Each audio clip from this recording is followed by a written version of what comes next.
Fala galera do oitavo, aqui mais uma vez vamos falar sobre o uso dos conectores como elemento de coesão textual. Ainda falando de coesão textual, vimos na nossa última aula, tá bom? Disponibilizei para vocês aqui sobre a coesão. Falamos sobre anáfora e catáfora.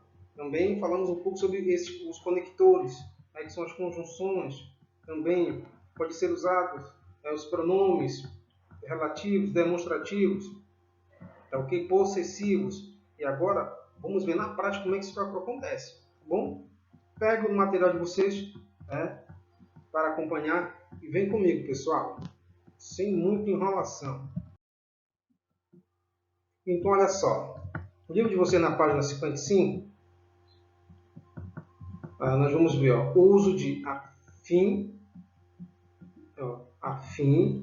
afim, tá? Na medida em que, mais e mas. Já falei com vocês sobre isso aqui, tá bom? Mas vamos discutir um pouco nessa aula. A semelhança ortográfica entre algumas palavras e expressões podem causar confusão sobre em que contexto usá-las. É comum ocorrer isso em relação a algumas conjunções que você estudou no capítulo anterior. Assim, para evitar o uso inadequado delas, é importante conhecer o sentido que transmitem. Uma dupla de palavras que tem sido confundida, especialmente em situações informais, é mais e mas. Observe o uso de mais no texto a seguir sobre o filme AI, Inteligência Artificial. E particularmente falando da turma de vocês, em alguns textos, como eu já vi, essa troca aqui, tá bom? Mas fique tranquilo que hoje a gente vai tirar qualquer sombra de dúvida, né? Tirar qualquer medo da cabeça de vocês sobre o assunto, tá bom? Continuando, olha só, gente. Apesar de, eu quero que vocês observem nesse texto, não apenas o uso de mais e mais, mas a progressão textual nesse texto de Pinóquio. Tá bom? Pinóquio futurista. Na verdade, isso aqui é uma resenha, tá bom? Do filme A Inteligência Artificial. Então, eu quero que vocês percebam como é que está sendo retomado todo o tempo os substantivos, ou seja, as palavras, sem ter aquela repetição desgastante. Tudo bem? Olha só, leiam comigo, por favor. Vamos aqui, para ajudar vocês. Estamos na página 55 ainda. Então, olha só. David é um garoto. Marquem comigo. Vou marcar de vermelho. David é um garoto que... olha só. Que qualquer um adoraria ter como filho. Qualquer um adoraria ter como filho. Então, o que já estou retomando. É um garoto que...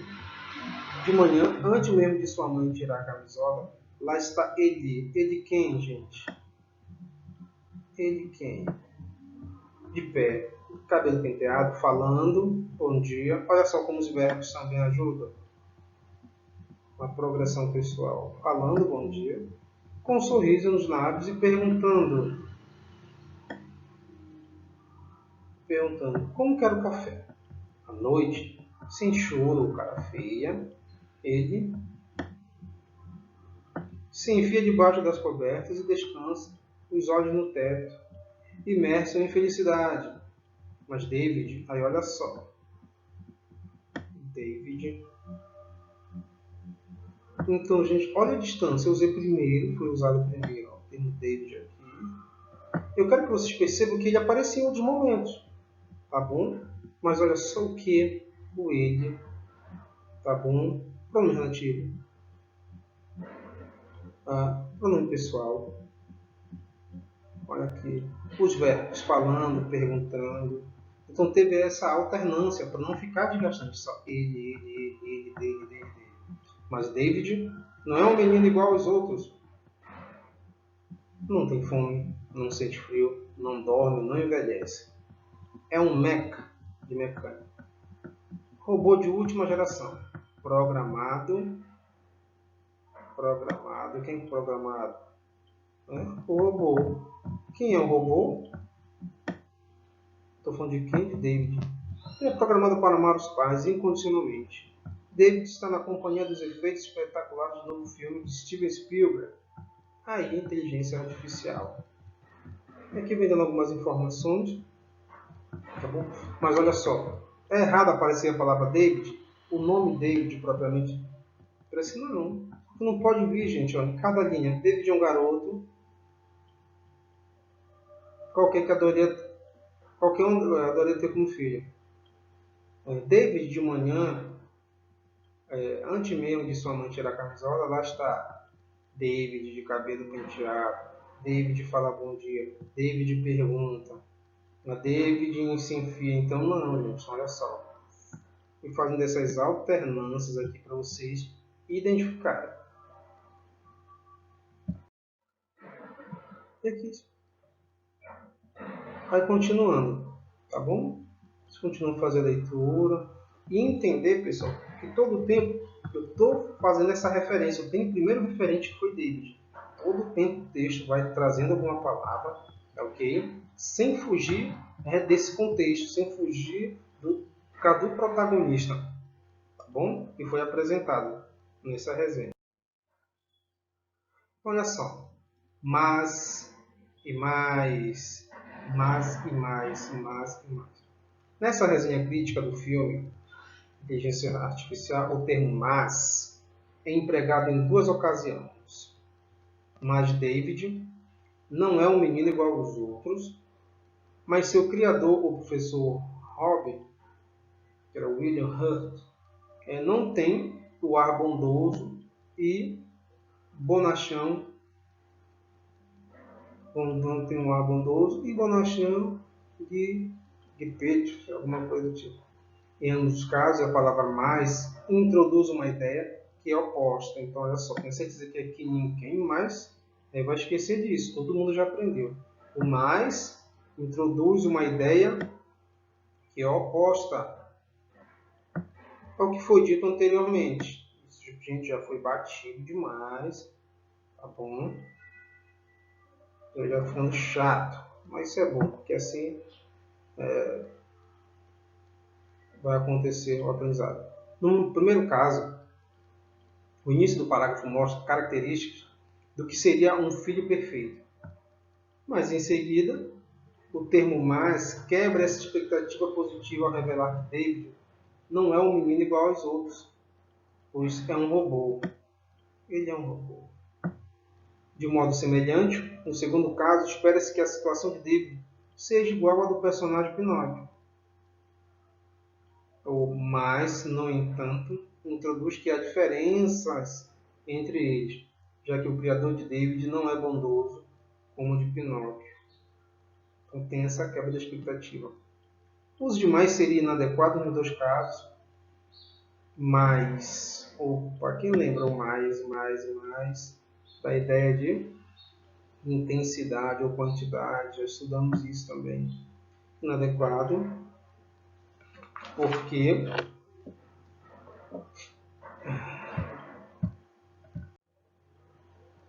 então é só, teria esse uso inadequado porque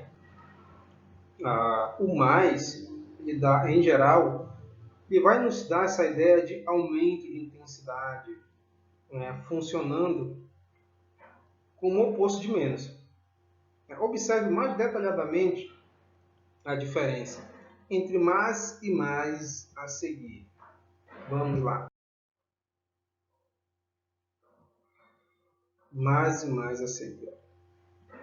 Mas seu uso mais comum é como uma conjunção. Então, mais, o uso mais comum é com uma conjunção. Pergunto para vocês, coordenativa ou subordinativa?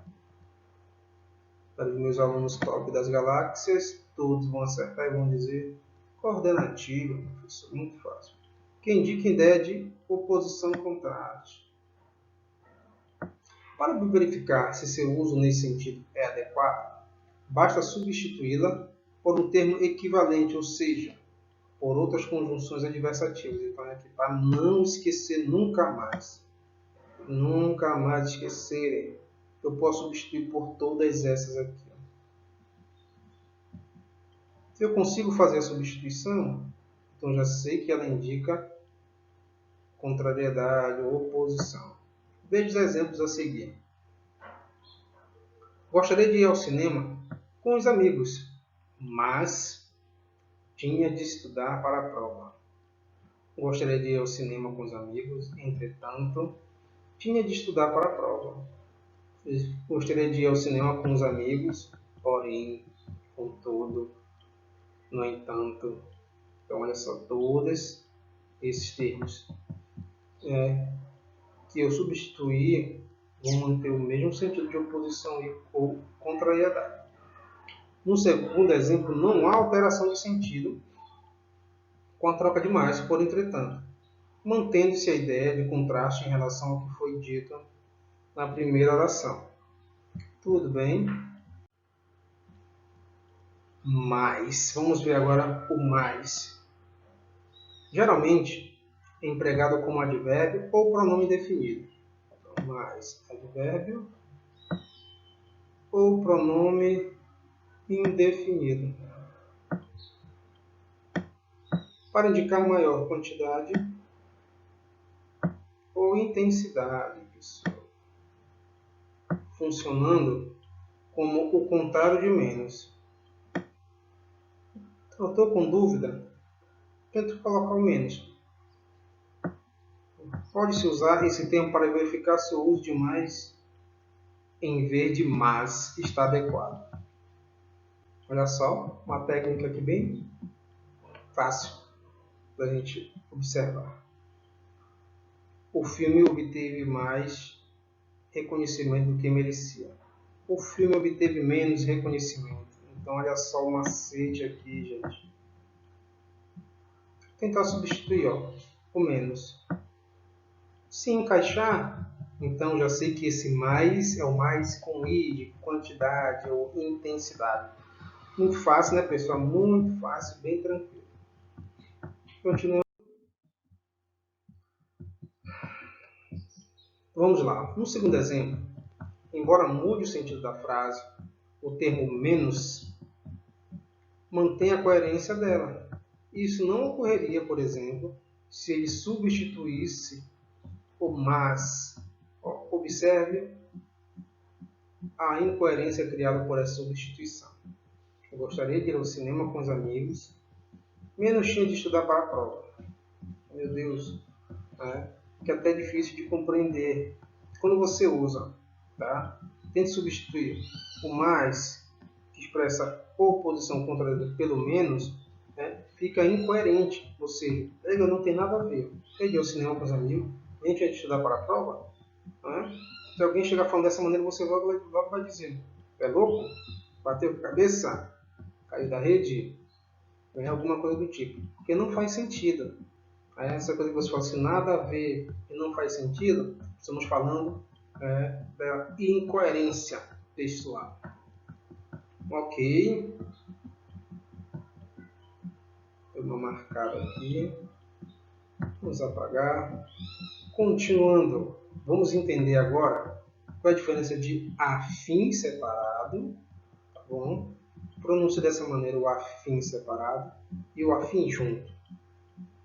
Além de mais e menos, é comum confundir o uso de afim separado com afim junto e de na medida em que com a medida que. Veja as diferenças entre essas expressões.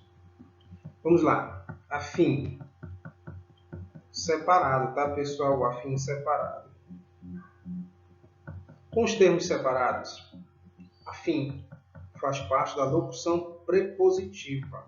Então, aqui, esse afim separado é uma locução prepositiva.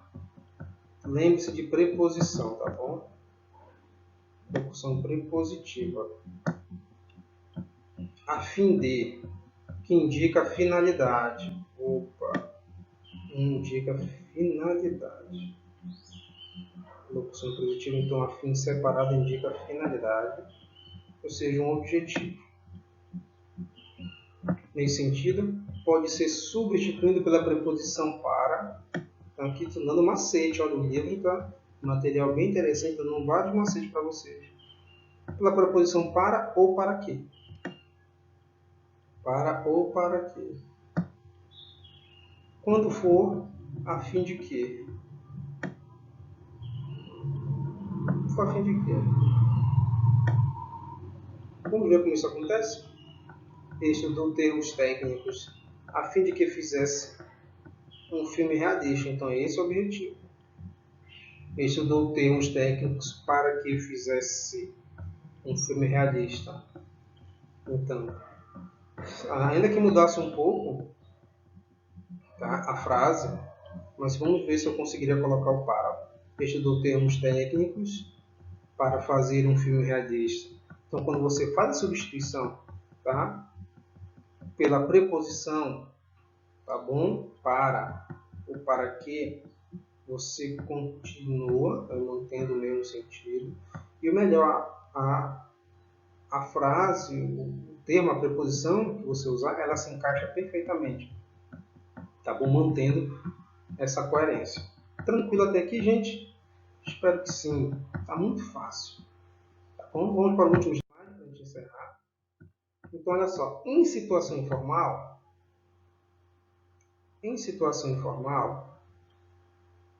a fim de é muito usada com o sentido de estar interessado. Ah, estou a fim de ir para a praia, estou a fim de ir a qualquer outro lugar. Ter vontade de desenho. Estou a fim de ler um livro de ficção científica. Opa, ninguém está a fim de ler esse livro, tenho certeza. Estou a fim de ler um livro de ficção científica. Estou a fim disso. Olha, eu estou muito a fim de tal coisa. Ó, um negócio bem aqui que eu estou a fim, ó. Olha o afim agora, o afim junto. Ter não significa ter semelhança ou afinidade. Lembre-se, guarde essas palavras. De semelhança ou afinidade. Com algo ou com alguém. Pode designar também parentesco por afinidade. Atua como adjetivo. Exemplo. Nessa loja vende-se camisas, ternos e peças afins, ou seja, que tem alguma afinidade com afins, lembra o termo afinidade, temos com o estilo da pessoa, camisa e termos, peças afins. Então, tudo que está dentro desse universo aqui de camisa, ternos e peças afins, tudo aqueles acessórios voltados para camisa, terno, tá?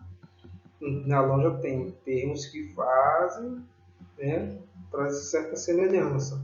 Então, olha só, camisa, ternos e peças afins. Então, é um estilo mais social. Você não vai achar uma chuteira, vai achar um material esportivo. Porque para essas camisas e ternos, ó, o estilo esportivo não tem tanta afinidade. Bom, mas você entra numa loja, vai, digamos, no shopping, e entra numa loja chamada Esporte Espetacular. Então, bolas, chuteiras, tênis e peças afins. Então, você pode achar lá, sei lá, uma roupa da Adidas, camisa de times e tudo mais? Sim, porque afins, então, se é um meio esportivo, então todos esses outros elementos que eu falei, como camisas de times, eu sei lá, tem afinidade com as características da loja. Tranquilo? Vamos lá. Na medida em que e a medida em que. Na medida em que é uma locução conjuntiva. Então, na medida em que é uma locução conjuntiva, vamos lembrar de conjunção, locução conjuntiva, que indica a relação de causa. Causa, então olha só, causa entre duas orações. Assim, pode ser substituída por conjunções causais. Já falamos, tá, sobre as conjunções causais nas orações subordinadas e nas conjunções subordinativas. Como porque, uma vez que, visto que. Então, gente, eu estou com dúvida. Eu já sei que na medida em que é uma locução conjuntiva, eu vou lembrar das conjunções. Quais tipos de conjunções? Aquelas que indicam, que nos apresentam uma relação de causa, tá bom? Ou seja, lembrar das causais, na medida em que causar. Então, não conseguiram terminar o projeto hoje. Na medida em que houve falha no experimento. Será que dá para substituir? Não conseguiram terminar o projeto hoje porque houve falha no experimento. Uma vez que houve falha no experimento, visto que houve falha no experimento, sim, então posso substituir por qualquer uma delas. Vamos entender o efeito de causa. Então, o primeiro tem a causa, para depois a consequência. O primeiro tem a consequência, para depois a causa. O primeiro tem a causa. Então, por que eles não conseguiram terminar o projeto? Qual foi a causa? Teve o que? Uma falha no experimento. Tranquilo? Então, a medida aqui é uma locução conjuntiva também. Que exprime ideia de proporção. Isso aqui é bem fácil. Lembrando que a medida aqui que expressa a ideia de proporção, olha só, é sempre iniciado por um A craseado aqui, o termo a medida aqui. Ela pode ser substituída, essas conjunções, por conjunções proporcionais. Vamos relembrar elas aqui. A proporção que, olha só, vai ficando fácil. A proporção que, o A craseado, ao passo que, quanto mais. Todas essas conjunções têm essa ideia de proporção. Mais e menos, e etc. Por exemplo, o desenvolvimento dos pais aumenta à medida que a educação melhora. A proporção que pode substituir, sim. Os pais aumentam a proporção que, tá bom? Ao passo que, e por aí vai. Então, olha só, gente, aqui acabamos